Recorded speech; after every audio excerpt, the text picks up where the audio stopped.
Divine essence within you is wholly lovable and loving. When you are in touch with your essence, you know that you are acceptable exactly as you are. You know that there is nothing about you that needs to be improved or fixed. To know your essence requires that you discard your self-judgments and criticisms. It requires that you throw away all of your criticisms of your brother or sister. The more you learn to rest in this state, the easier your life will be. That is why so many spiritual paths suggest meditation and prayer as regular practices. God communion is good for the nerves. It is essential for your overall well-being, physical, emotionally, and mentally. I do not ask you to meditate or pray for an hour a day, although there is nothing wrong with this. I simply ask you to remember your divine essence for 5 minutes out of each hour, or for one thought out of every 10. Let your remembrance of God be continual, so that you do not get absorbed in the soap opera of your life. 9 thoughts may be about needing to fix yourself or someone else, but let the 10th thought be about that which does not need fixing. Let the 10th thought be about something which is totally acceptable, totally loving. This was the rhythm the Sabbath was to establish. For 6 days you could be absorbed in the drama of work and struggle. But on the 7th day you were to remember God. The 7th day was to be a day of rest, of turning inward. Let the wisdom of the Sabbath be brought into your daily life. That way you will not forget for very long who you are or who your brother is. Enter into the ritual of remembering, and your days and hours and minutes will be transformed. When you eat, God will sit at your table. When you speak with your brother, God will remind you to say something encouraging to him. And when you forget all this and yell at your wife or your husband, God will reach out and touch you gently and say with good humor, "Welcome to the soap opera." And you will learn to laugh at yourself and not take your self-initiated drama so seriously. This is all a game of remembering. Once you realize this, the meaning of ritual will change totally for you, and then you can choose a form of ritual that helps you remember. It doesn't matter what form that is. Fortunately, there are enough forms around that everyone can find something he feels comfortable with. Be easy with the choice your brother makes, even if it differs substantially from your own. Know that what helps him remember can only help you. And do not argue about the differences in form, which are insubstantial. Nothing frustrates me more than empty arguments about form. Words and beliefs that separate people should be put aside. If you wish to walk a path of grace, overlook the differences you see. Find what you can share with others and focus on that. Truth comes in all shapes and sizes, but it remains one simple truth. You must learn to see the truth in every form, in each situation. That is what a man or woman of peace must do.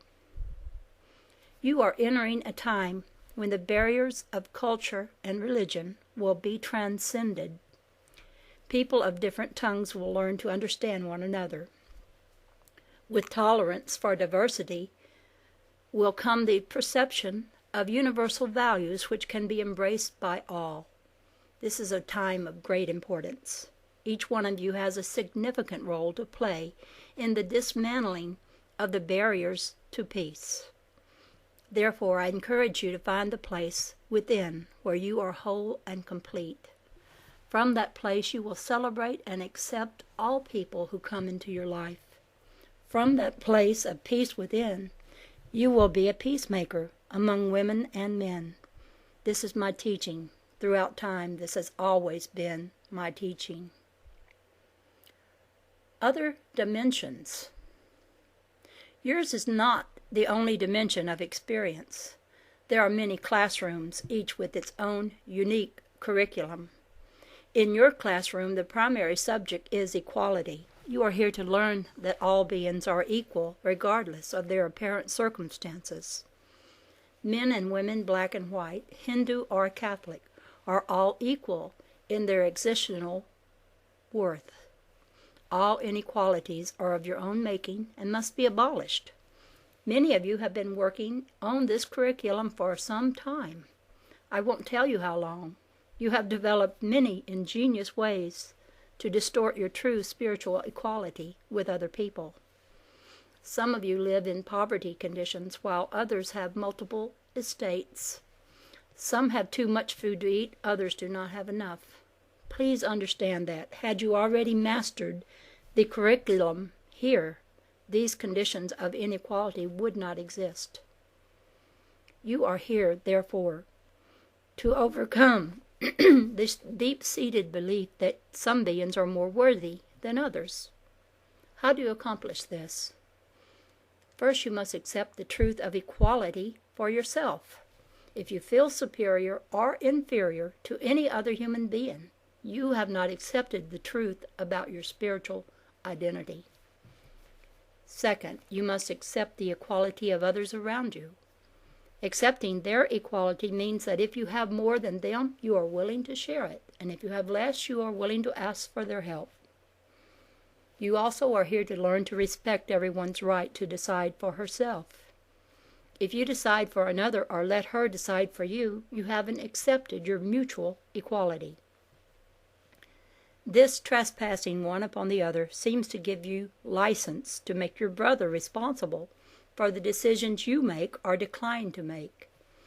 But it is a false license. In time you will realize that you can hurt and help only one person, and that is yourself. Until you learn to take responsibility for the decisions you make and give your brother the space to do the same, you will not embrace the truth about yourself or about him. This seems to be a very simple issue, yet the practice of equality is a profound one. It can transform your world and allow you to graduate together with all of your brothers and sisters. When you leave your body, you will continue learning in a non-physical classroom. Learning there will be accelerated because there is no time or space there to modulate the creative effect of thought. In your world, it takes time for thoughts to translate into visible effects. In non-physical dimensions, the translation process is automatic. For example, if you think, I would like to go visit my friend Bob, you are instantly transported into Bob's living room. Your journey took no time and you traveled through no space. Some of you have experienced communication with beings in non-physical dimensions. Obviously, such communication takes place purely through thought. Interdimensional communication is difficult, but not impossible. With practice, your ability to reach beyond your limited space-time world will increase. Since learning is accelerated in the non-physical classrooms, many beings who leave their bodies master the ability to control their thoughts. They are therefore confident that they can re-enter the physical environment and demonstrate their mastery. Yet of the millions who try, only a handful are successful in demonstrating mastery in the dense physical environment. There is an easy way for you to understand this. Your science teaches you that when you leave the gravity of Earth's field, you become practically weightless and capable of performing athletic feats you would be unable to perform on Earth. Science also teaches you that as you leave the dense atmosphere of Earth, the aging process slows down. Many of the physical laws which pertain to Earth change as you leave Earth's environment. When you leave the body, a similar phenomena happens. You experience a creative freedom unknown on Earth, except perhaps in the dream state, when your attention is drawn inward and your bodily processes slow down. The dream state provides a good metaphor for the expansion of consciousness that occurs when the body is left behind.